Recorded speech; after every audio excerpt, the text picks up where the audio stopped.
오늘 하나의 말씀은 민수기 28장 1절에서 2절 말씀입니다. 함께 읽겠습니다. 여호와께서 모세에게 말씀하여 이르시되 이스라엘 자손에게 명령하여 그들에게 이르라. 내 헌물 내 음식인 화제물 내 향기로운 것은 너희가 그 정한 시기에 삼가 내게 바칠지니라. 아멘.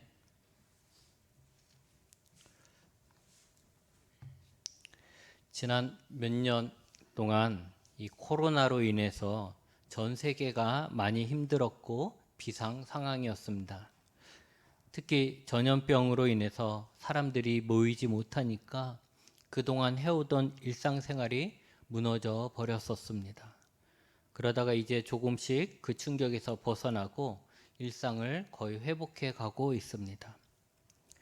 코로나 때는 여행을 갈 수 없으니까 랜선 여행이라는 말이 있었습니다.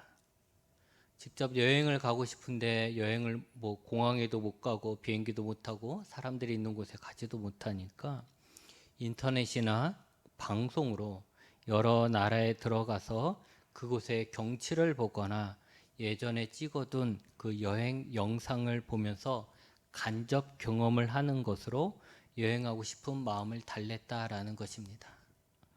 그러다가 이제 여행이 자유롭게 되니까 지금은 보복 여행이라고 해서 그동안 코로나 여행을 가지 못했던 사람들이 너도 나도 여행을 가서 여행지마다 사람들이 몰려들고 있다고 합니다. 교회도 마찬가지입니다. 코로나로 랜선 예배를 드렸습니다. 함께 모이지 못하게 하니까 인터넷이나 방송으로 각자 자신의 집에서 예배를 드렸습니다. 그러다가 이제 자유롭게 모여서 예배 드릴 수 있는 환경이 되었습니다. 그러면 이제 코로나도 다 풀리고 일상을 다시 회복했다면 보복 여행처럼 교회 예배 드리고자 하는 사람들이 몰려들까요? 그런데 그런 것 같지는 않습니다.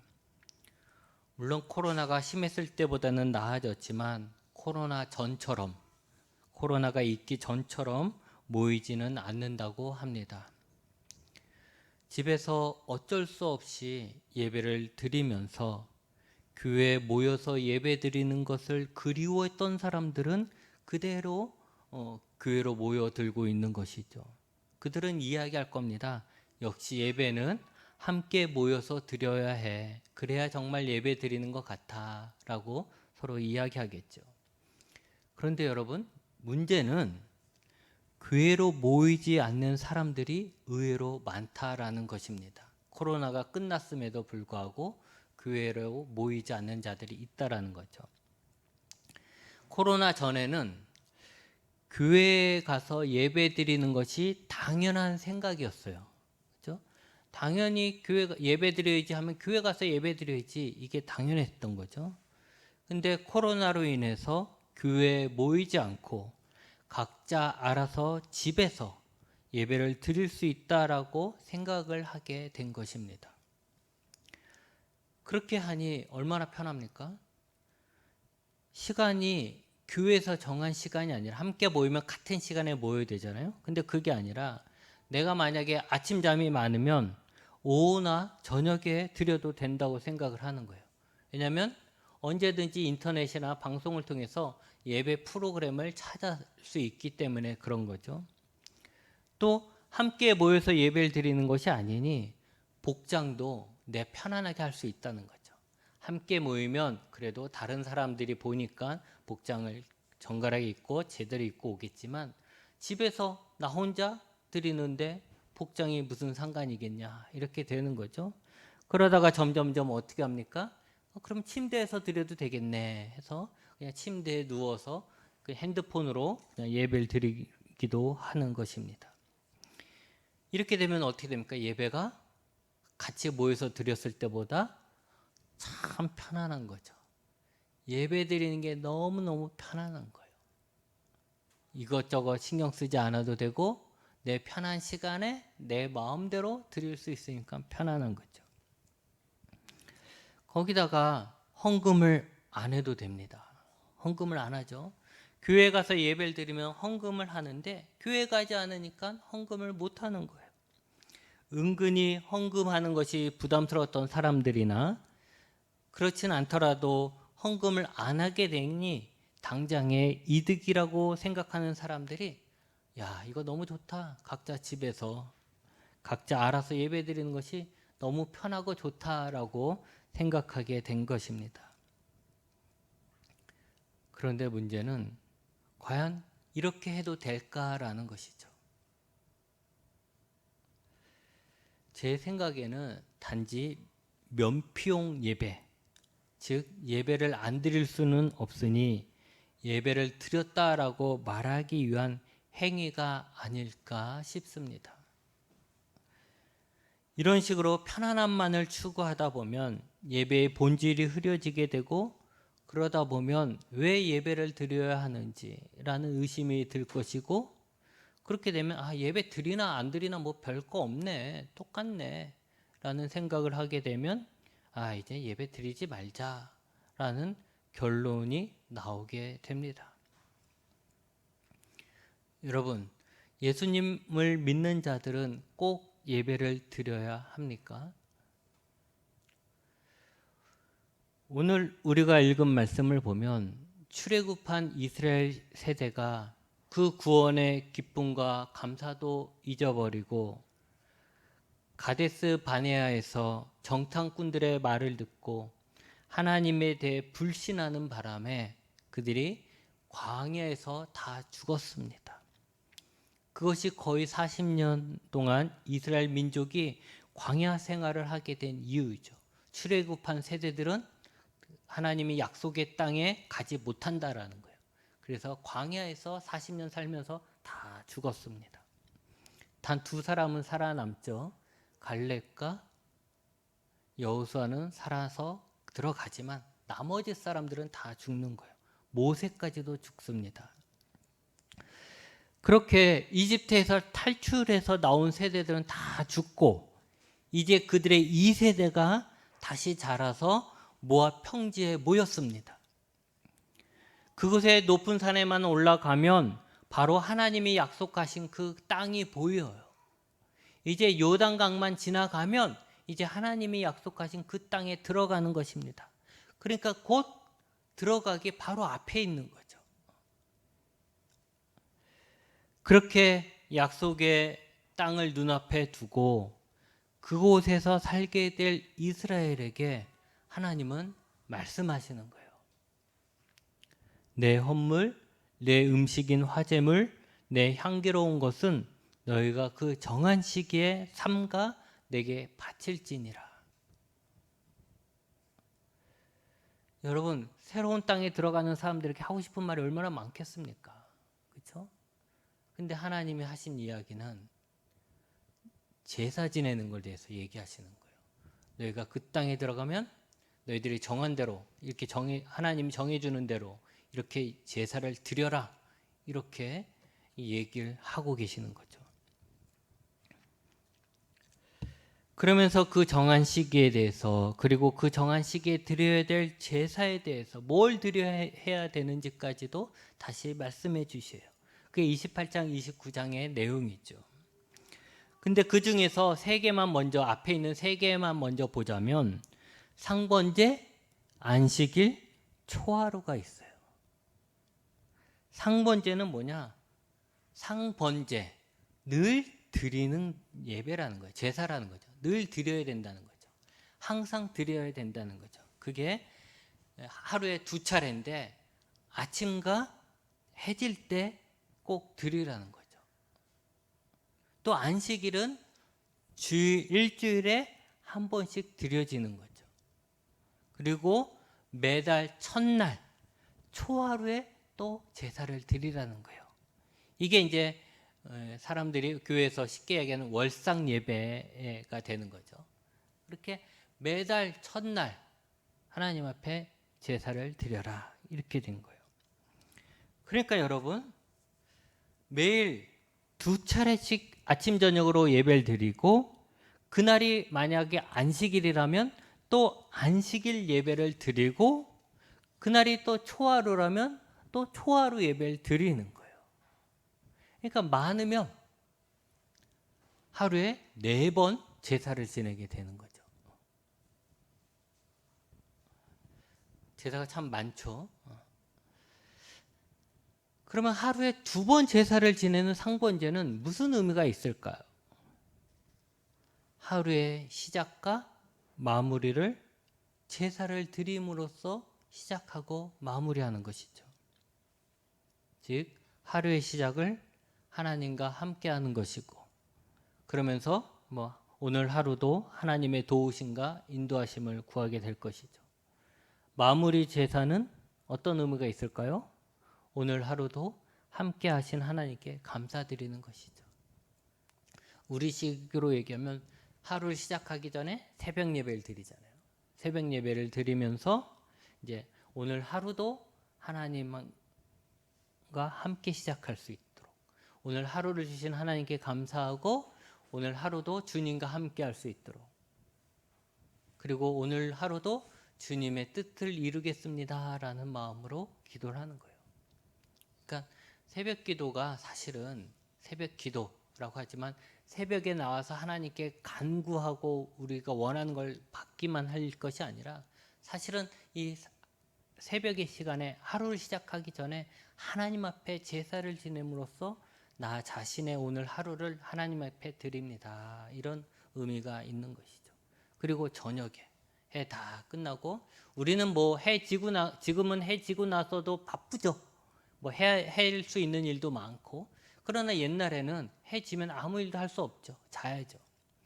그러니까 해 졌을 때는 이제 하루가 마감해서 오늘도 나와 함께 해주신 하나님, 오늘도 나에게 편안한 잠을 주시는 하나님, 그 하나님 앞에 감사를 드리는 거죠. 그래서 하루의 시작과 마무리를 온전히 하나님 앞에 드리는 거예요. 이게 상번제의 의미가 있는 거죠. 안식일에도 제사를 드립니다. 원래 안식일에는 일을 하지 않습니다. 그죠? 이스라엘 사람들은 안식일에는 일을 하지 않아요. 온전히 안식을 해야 돼요. 아무 일도 하지 말고, 불도 피우지 말고 그냥 안식만 해야 돼요. 그런데 그렇게 온전히 안식하는 날 그들은 뭘 하느냐? 하나님께 제사를 드립니다. 즉 그들이 말하는 안식, 하나님이 얘기하시는 안식은 단지 일을 안 하고 쉬는 거, 노는 거, 이게 아니라는 거예요. 안식일은 하나님의 창조 사역과 관련이 있습니다. 즉 그들은 하나님이 이 세상을 만드시고 생명을 만드신 것을 고백하는 날이에요. 그들에게 있어 참된 안식은 뭐냐면 창조주이신 하나님과 함께하는 날이에요. 그들에게 있어 참된 안식과 평안은 아무것도 안 하면서 오는 것이 아니라 그들이 창조주이신 생명을 만드신 하나님과 함께할 때 얻게 되는 것입니다. 그러니 이 안식일에는 정말 안식을 누리기 위해서 하나님 앞에 예배를 드리는 것이죠.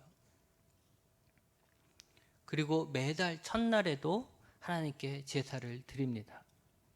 새로운 달의 시작을 하나님께 제사를 드림으로써 시작하는 거예요. 이번 달도 이번 달도 시작하게 해 주심을 감사합니다. 이번 달도 하나님과 함께하게 하소서라고 제사를 지내는 거죠. 이렇듯 가만 보면 하루의 시작, 일주일의 시작, 한 달의 시작을, 또 뒤에 나오지만 또 새해의 시작을 이스라엘은 하나님께 제사를 드림으로써 시작합니다. 그것은 뭡니까? 하루를, 일주일을, 한 달을, 1년을 내 마음대로 내 것이라 생각하고 그렇게 사는 것이 아니라 제사를 통해서 하나님 앞에 제사를 드림으로써 이 날이, 오늘의 하루가, 오늘의 일주일이, 오늘의 한 달이 오늘의 한 해가 하나님이 주신 것이라고 고백하며 하나님의 뜻에 따라 하나님께 살아가겠다라고 하는 것입니다. 그러기에 그들은 늘 하나님과 함께하는 하나님의 백성이 되는 것입니다. 이 제사와 절기들은 모세가 만든 것이 아닙니다. 너희들 이렇게 하는 게 좋겠다. 너희들 가나안 땅에 들어가면 이렇게 제사 지내는 게 좋겠다 라고 모세가 생각해서, 그들을 생각해서 만든 게 아니라는 거죠. 하나님이 가나안 땅에 들어갈 이스라엘에게 가르쳐 지키게 한 것이에요. 하나님이 주신 거라는 거죠. 왜 하나님은 이스라엘 민족에게 이런 제사를 드리라고 했을까요? 물론 그 전에 시내산에서 제사에 대해서 계속해서 이야기하셨죠. 그런데 다시 한번 이 가나안 땅에 들어가기 직전에 하나님께서 많은 이야기를 할 수 있음에도 불구하고 이 제사를 먼저 이야기한 이유가 있을 거 아닙니까? 왜 이들은 가나안 땅에 새로운 시작을 하려는데 하나님께서는 이들에게 제사에 대해서 얘기했겠냐라는 거죠. 하나님께서 성경을 보면 하나님께서 이스라엘을 가나안 땅으로 인도하시면서 그들에게 가장 강조하셨던 게 있어요. 가장 강조했던 건 뭘까요? 다른 말로 얘기하면 가장 불안했던 것이라고 할 수도 있겠죠. 너네들 꼭 이래야 된다, 이러지 말아야 된다라고 한 게 있었어요. 그게 뭐죠? 우상숭배예요. 우상숭배. 너희는 우상숭배하지 말아야 된다.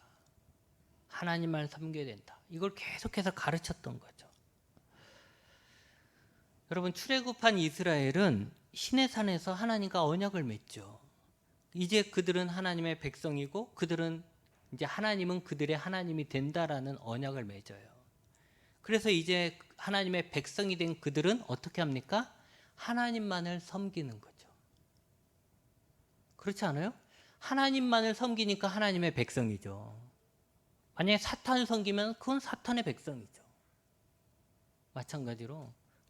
그러니까 그들에게 있어서 중요한 것은 뭐냐면 하나님의 백성이라는 정체성을 갖는다라는 것은 나는 하나님만을 섬긴다라는 것이에요.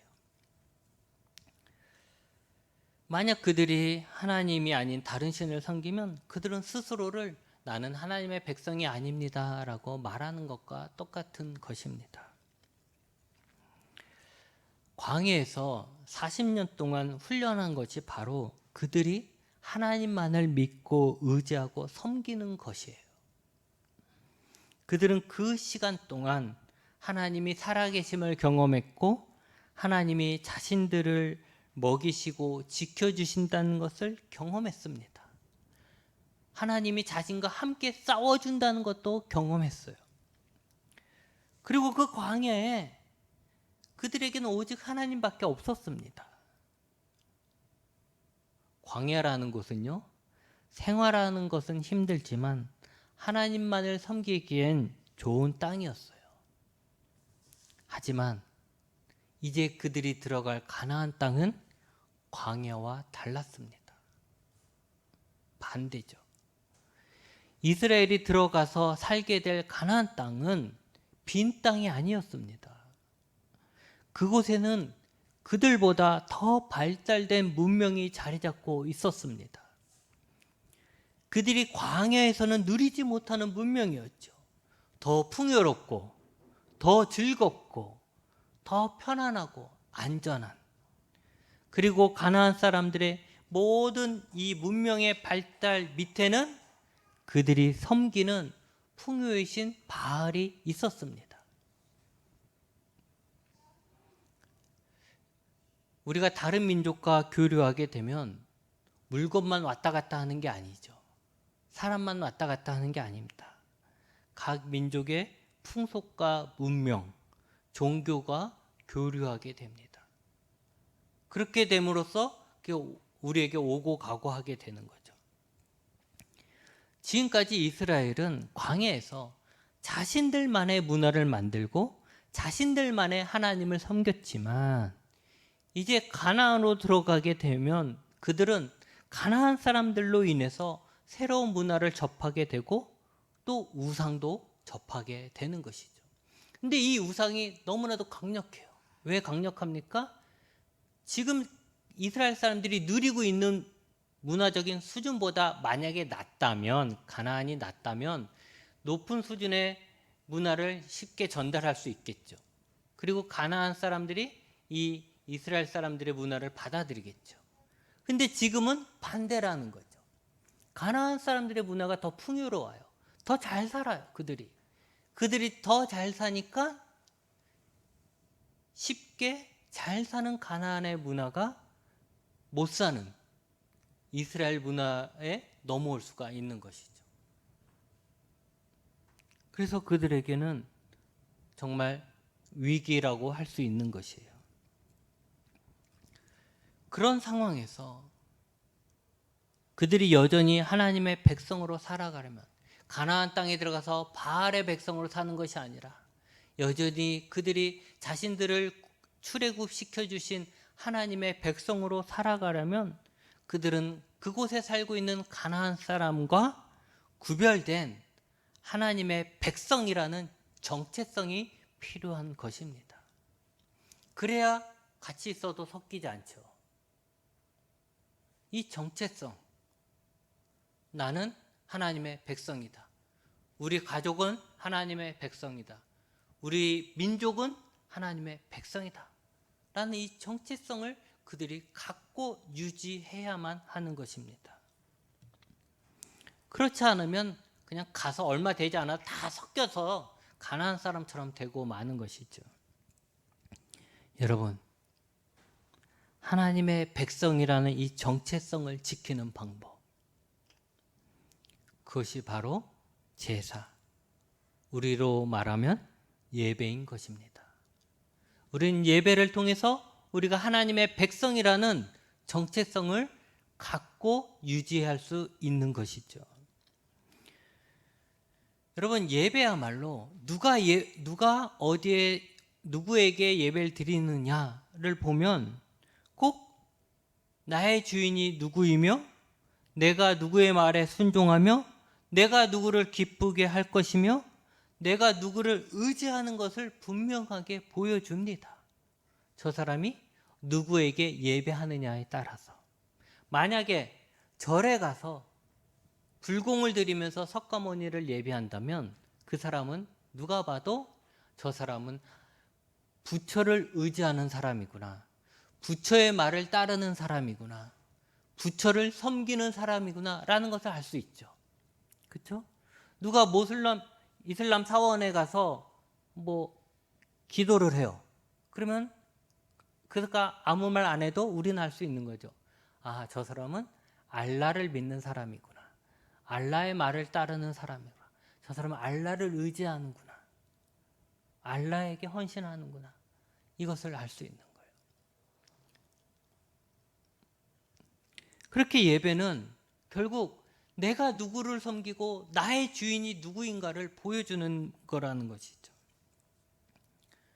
이스라엘이 가나안 땅에 들어가서 하루를 시작할 때, 일주일을 시작할 때, 한 달을 시작할 때, 1년을 시작할 때 하나님께 예배를 드린다면 누가 뭐라고 하지 않아도 그들은 그 예배를 통해서 자신들의 주인은, 우리 민족의 주인은 하나님이고 자신들은 하나님께 속한 자로서 하나님의 말씀에 순종하며 하나님을 기쁘게 하며 하나님을 의지한다라는 것을 다른 사람들에게 증명해 보이는 것이죠. 여러분, 가나안은 하나님께서 이스라엘에게 주신 약속의 땅입니다. 그 땅은 하나님의 백성이 사는 하나님의 나라가 되어야 하는 땅이라는 것이죠. 그러기에 이스라엘은 무엇보다도 하나님의 백성이라는 분명한 정체성을 가져야 하고 바알을 섬기는 가나안 사람들을 몰아내고 하나님을 섬기는, 하나님만을 섬기는 하나님만을 예배하는 나라로 만들어야 하는 것입니다. 그런데 현실은 그게 쉽지 않아요. 가나안 땅의 풍요로움과 발달된 문화는 이스라엘을 계속해서 유혹합니다. 그들이 섬기는 신을 섬기면 자신들도 그들처럼 풍요롭고 편안하고 즐겁게 살 수 있을 거라는 유혹을 계속해서 받아요. 여러분, 한 예로 그런 거 있지 않습니까? 나는 신호등을 잘 지켜, 난 주법정신 투철해 해서 내가 신호등에 빨간불이라서 다 기다리고 있는데 주변에서 사람들이 다 빨간불인데도 막 다 건너가요. 그러면 나는 어떻게 되죠? 나도 건널까? 이런 마음 들죠? 그런 거예요. 난 여태까지 하나님만을 믿고 살아왔는데 주변에 들어가니까 주변에 잘 사는 사람들이 다 바알신만 섬기는 거예요. 그러면 나도 바알신을 섬겨볼까? 라는 마음이 들 수 있다는 거죠. 그런 유혹이 늘 쫓아오게 되는 것이죠. 이런 유혹에 넘어가지 않고 가나안 사람들의 문화와 풍습에 그들이 섬기는 우상에 동화되지 않으려면, 그들처럼 되지 않으려면 그들은 자신이 하나님의 백성이라는 분명한 정체성이 필요할 것이고, 그 정체성을 뭘로 갖느냐? 예배를 통해서 갖는다라는 것입니다. 여러분, 우리가 사는 이 세상은 가나안보다 더하면 더했지 덜하지 않습니다. 여러 우상들이 있으며 그런 우상들을 섬기는 사람들이 우리 주변에 참 많이 있습니다. 요즘 제일 많은 우상을 섬기는 사람들이 뭐예요? 돈이죠, 돈. 요즘 우리가 쉽게 만나고 우리 주변에서 늘 우리를 유혹하는 우상이 있다면 바로 돈이에요. 여러분이 절에 다니는 사람들이 여러분에게 절에 가자 이래서 여러분 유혹받겠습니까? 아이, 절엔 너만 가. 거길 왜 가? 할 거예요. 이슬람 사람들이 여러분에게 와서 우리 알라 믿자라고 하면 유혹받겠습니까? 아유, 왜 헛짓하고 그래. 그냥 예수 믿어. 이렇게 말할 거예요. 하지만 돈을 섬기는 자들이 돈을 갖고 오면 유혹 받을까요? 안 받을까요? 유혹을 받죠. 많은 사람들이 유혹을 받죠. 야, 하나님 앞에 예배하는 시간에 돈 더 벌어. 이렇게 하면 돈 더 벌 텐데 왜 그래? 야, 교회가 일주일에 하나님 앞에 가서 예배 드리지 말고 그 예배 시간에 이 돈 써. 편안하게 돈 써. 좀 놀러 다녀. 너도 즐겨봐. 돈 좀 써봐. 하면 유혹받죠. 예수 믿는 나보다 예수 안 믿는 사람이 더 부자면 유혹받죠. 지금 우리는 큰 유혹에 사로잡혀 사는 거예요. 이스라엘 사람들이 가나안 땅에서 그들의 풍요로움을 보고 놀랬던 것처럼, 그래서 그들이 섬기는 바알신을, 풍요의 신 바알신을 우리도 섬겨볼까라는 마음에 움직일 수 있는 것처럼, 우리도 우리 주변에서 돈을 가지고 또 건강을 가지고 또 여러 가지 다른 걸 가지고 유혹한 사람이 너무나도 많다라는 거죠. 편안함으로, 즐거움으로, 육체적 탐심과 욕망으로 우리를 유혹하고 있어요. 그리고 심지어는 대놓고 하나님을 대적하는 자들도 우리 주변에 늘 많이 있습니다. 사실 여기저기 한국에 교회가 없는 곳이 없지만 나는 그리스도인이다, 나는 예수님 믿는 사람이다 라고 떳떳하게 말하지 못하게 만들고, 전도하는 것도 눈치 보이게 만들고, 그런 사회적 분위기 속에 우리가 살고 있지 않습니까? 이런 시대에 사는 우리가 어떻게 그리스도인으로서, 어떻게 하나님의 자녀라는 그 신분을 유지하며 우리가 믿음을 가지며 살 수 있겠습니까? 바로 예배입니다. 그러기에 나는 하나님을 믿지만 예배를 드리지 않겠다라고 말하는 사람들은 하나님을 믿지 않는 사람입니다. 자기가 만들어 놓은 하나님을 믿을 수는 있겠죠. 자기에게 무조건 다 잘해주는 하나님, 자기가 만들어 놓은 하나님을 섬기는 거지, 정말 성경에서 이야기하는 창조주 하나님을 섬기는 게 아니죠.